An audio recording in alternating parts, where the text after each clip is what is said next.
തൊണ്ണൂറായിരം തൊഴിലവസരം അടക്കം വാഗ്ദാനം ചെയ്ത് വിഭാവനം ചെയ്ത പദ്ധതിയാണ് കൊച്ചി സ്മാർട്ട് സിറ്റി.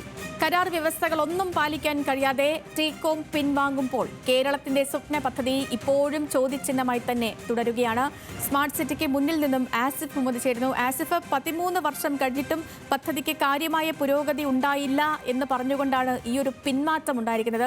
പറഞ്ഞതുപോലെ കേരളത്തിന്റെ ഒരു സ്വപ്ന പദ്ധതിയായിരുന്നു, തൊഴിലവസരങ്ങൾ നിരവധി വാഗ്ദാനം ചെയ്തു വന്ന ഒരു പദ്ധതിയായിരുന്നു. അതാണ് ഇങ്ങനെ പകുതി വഴിക്ക് വെച്ച് നിൽക്കുന്നത്. ഒപ്പം തന്നെ ഇന്ന് മന്ത്രി രാജീവ് പറഞ്ഞ ഒരു കാര്യമുണ്ട്, സർക്കാർ ഇതിൽ നിന്നും പിന്നോട്ട് പോകുന്നില്ല, 100 കണക്കിന് കമ്പനികൾ ക്യൂ നിൽക്കുന്നു എന്നാണ്. എന്തായിരിക്കും ഇനി ഇതിന്റെ ഭാവി?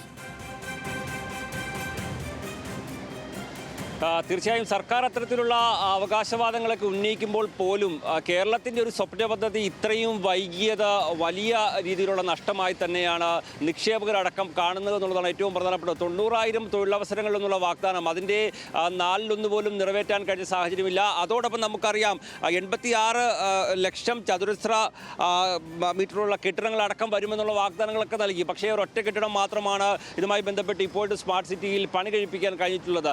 നമുക്ക് ഇതുമായി ബന്ധപ്പെട്ട നിക്ഷേപകരുടെ ഒരു പ്രതികരണത്തിലേക്ക് അടക്കം പോവാം. ഇപ്പോൾ സെയിം ലാബ്സ് കമ്പനി സിഇഒ ആയ ഡെറിക് സെബാസ്റ്റ്യൻ നമ്മളോടൊപ്പം ചേരുകയാണ്. ഡെറിക് അടക്കം ഇത് വലിയൊരു സ്വപ്ന പദ്ധതിയാകും, കേരളത്തിലെ വലിയ തൊഴിലവസരമാകും എന്നുള്ളൊരു പ്രതീക്ഷയ്ക്കായിരുന്നു നമുക്ക് എല്ലാവർക്കും ഉണ്ടായിരുന്നത്. പക്ഷേ ഈ 13 കൊല്ലം കഴിയുമ്പോഴും ഒരൊറ്റ കെട്ടിടത്തിൽ മാത്രം ആ നിർമ്മാണം നിലച്ചു നിൽക്കുകയാണ്. പറഞ്ഞ വാഗ്ദാനങ്ങളൊന്നും പാലിക്കപ്പെട്ടിട്ടില്ല. ഇപ്പോൾ അത് പിന്മാറ്റത്തിലേക്ക് വരുമ്പോൾ നിങ്ങളൊക്കെ എങ്ങനെയാണ് അതിനെ നോക്കിക്കാണുന്നത്? ഇപ്പോൾ ഞങ്ങളതൊരു പോസിറ്റീവായിട്ടാണ് കാണുന്നത്. എന്തുകൊണ്ടാണെന്ന് വെച്ചാൽ നമ്മൾ ബെറ്റർ ലേറ്റ് ദാൻ നെവർ എന്ന് പറഞ്ഞ പോലെ തന്നെ ഇതൊരു 4-5 വർഷം മുമ്പേ ഗവൺമെൻറ് എടുക്കേണ്ട ഒരു ആക്ഷൻ ആയിരുന്നു.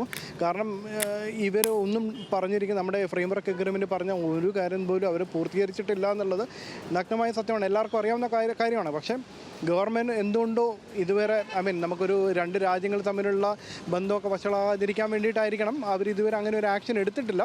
ഇപ്പോൾ എടുത്തത് വളരെ സ്വാഗതാർഹമായിട്ട് കാര്യമാണ്. കാരണം നമ്മളൊരു 4-5 വർഷം വെറുതെ നമ്മൾ വേസ്റ്റ് ചെയ്തു. ഇനിയെങ്കിലും ഗവൺമെൻറ് ഇത് ഏറ്റെടുത്ത് ഇൻഫോ പാർക്കിനോ അല്ലെങ്കിൽ അതുപോലെ ക്രെഡിബിൾ ആയിട്ടുള്ള ഒരു ഏജൻസി ഏൽപ്പിക്കുകയാണെങ്കിൽ ഇവിടെ ഒരുപാട് ഡെവലപ്മെൻറ്റ് ഇനിയും കൊണ്ടുവരാൻ പറ്റും. കാരണം നമ്മുടെ ഇപ്പോൾ കേരളത്തിൽ ഇപ്പം ഏറ്റവും കൂടുതൽ ഡിമാൻഡ് ഉള്ളതും IT പ്രൊഫഷണൽസിനാണ്. ബാക്കി ഏതൊരു ഇൻഡസ്ട്രിയെ പോലെ അല്ല. ഇവിടെ നമുക്ക് അതിനുള്ള സ്കിൽസ് ഉണ്ട്, ഇവിടെ ആൾക്കാരുണ്ട്, ഇവിടെ ഒരുപാട് കമ്പനികൾ ഇങ്ങോട്ട് ചോദിച്ചു വരുന്നുണ്ട്. ഇപ്പോൾ നമ്മുടെ പരിമിതി എന്താണെന്ന് വെച്ചാൽ നമുക്ക് ആക്ച്വലി പ്രോപ്പർ ലാൻഡ് ഇല്ല എന്നുള്ളതാണ്. ഇൻഫോ പാർക്ക് പോലും ഫേസ് 2 ശേഷം അവർക്ക് ഫർദർ ലാൻഡ് ഇല്ലാത്തതുകൊണ്ടാണ് ഡെവലപ്മെൻറ്റ് ചെയ്യാതിരിക്കാൻ പറ്റിയത്. അതുകൊണ്ടാണ് അവർ ലാൻഡ് പൂളിങ്ങിലോട്ട് പോലും പോയത്. അപ്പോൾ അങ്ങനെയുള്ള ഇൻഫോ പാർക്ക് ഇപ്പോൾ ഈ ഒരു ലാൻഡ് കിട്ടുവാണെങ്കിൽ അവർക്കൊരു ബ്ലെസ്സിങ് ആണ്. കാരണം 246 ഏക്കർ കണ്ണായ പ്രോപ്പർട്ടി ഫേസ് 1 നേരെ എക്സാക്ട്ലി ഓപ്പോസിറ്റ് ഫേസ് 2 ചേർന്ന് കിടക്കുന്ന ഒരു കണ്ണായ ലാൻഡാണ്. അപ്പോൾ ഇവിടെ ഈ ലാൻഡിന് ഇൻഫോ പാർക്കിന് ഏൽപ്പിക്കുകയാണെങ്കിൽ they can actually do wonders. കാരണം വെറും ഒരു ബിൽഡിങ്ങുകൾ IT ബിൽഡിങ്ങുകളുടെ സൗകര്യങ്ങൾ മാത്രമല്ല, ഇവിടെ ഒരു IT എക്കോ സിസ്റ്റം പ്രോപ്പറായിട്ട് അവർക്കൊരു ഹോളിസ്റ്റിക് എക്കോ സിസ്റ്റം അവർക്ക് ബിൽഡ് ചെയ്യാൻ പറ്റും. ഇപ്പോഴത്തെ ഇൻഫോ പാർക്കിൻ്റെ ലീഡർഷിപ്പിലുള്ള ആൾക്കാർക്കാണെങ്കിൽ അതിനുള്ള എല്ലാ വിഷനും ഉണ്ട്. അവർക്ക് ആകെയുള്ള പരിമിതി ലാൻഡ് മാത്രമായിരുന്നു. അപ്പോൾ ഈ ലാൻഡ് അവരെ ഏൽപ്പിക്കുകയാണെങ്കിൽ I am sure they are going to build wonders. തീർച്ചയായും എന്തായാലും ഈ സംരംഭകരടക്കം അവർ പ്രധാനമായും ചൂണ്ടിക്കാട്ടിയത് ഇൻഫോ പാർക്കിനെ ഏൽപ്പിച്ചാൽ മതി, അപ്പോൾ തന്നെ വലിയ അത്ഭുതങ്ങൾ ഇതുമായി ബന്ധപ്പെട്ട് സംഭവിക്കുമെന്നുള്ള കാര്യമാണ് അദ്ദേഹം അടക്കമുള്ളവർ ചൂണ്ടിക്കാണിക്കുന്നത്. നമുക്കറിയാം ഈ ഒരു പദ്ധതി വിഭാവനം ചെയ്ത് 10 വർഷത്തിനുള്ളിൽ അത് പൂർത്തിയാക്കുമെന്നുള്ളൊരു പ്രതീക്ഷയായിരുന്നു ഉണ്ടായിരുന്നത്. കേരളത്തിൻ്റെ IT വ്യവസായത്തിന് ഏറ്റവും വലിയ മുതൽക്കൂട്ടാകുമെന്ന് പ്രതീക്ഷിച്ചൊരു പദ്ധതിയാണ്. നമുക്ക് ഈ ഒരു കവാടത്തിൻ്റെ അപ്പുറത്തേക്ക് ഇതിന് കാര്യമായ ഒരു വളർച്ച തീർച്ചയായും ആസിഫ് ഈ പറഞ്ഞതുപോലെ കേരളത്തിന്റെ ഒരു വലിയ സ്വപ്ന പദ്ധതി തന്നെയായിരുന്നു. അത് നിലച്ചു പോകുമ്പോൾ എന്നൊരു ആശങ്ക, അത് ഈ വലിയൊരു ആശങ്കയെ തന്നെ നിലനിൽക്കുകയാണ്. കാരണം എത്രയോ പേർക്ക് ജോലി അടക്കം വാഗ്ദാനം ചെയ്ത് വന്നതാണ്. 13 വർഷമായി, പക്ഷേ കാര്യമായി ഒരു പുരോഗതിയും ഉണ്ടായില്ല. പിന്നാലെയാണ് ഈ ഒരു പിന്മാറ്റം.